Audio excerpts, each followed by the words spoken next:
How me, gusto ko rin mag-resign sa job ko, baba po ng sahod, di sapat, BPO rin po ako. Okay, me, bago ka mag-start o bago ka mag-apply as a virtual assistant, dapat alam mo yung gusto mo, alam mo yung niche na papasukin mo. Pwede kang maging Facebook media buyer, social media manager, graphic design, video editing, at sobrang dami pa. So pag alam mo na yung gusto mong pasukin, do some research. Focus ka lang dapat sa isa. Let's say for example, you want social media manager. So mag-search ka, ano ba ginagawa ng social media manager?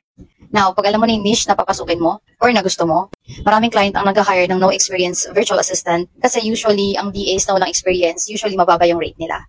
So syempre on the client side, mas maganda yun kasi nga mas mababa yung rate. Hindi katulad pag experienced VA ka na, usually matataas na yung rate na yan kasi ang binabayaran mo or binabayaran ng client is yung experience. So kung nag-start ka pa lang, start on a lower rate, mas mataas yung chance. So since wala kang experience, syempre kailangan mong mailagay sa portfolio mo. So once ang pinili mo yung social media, kadikit niyan ang graphic design. Like designing content on Canva.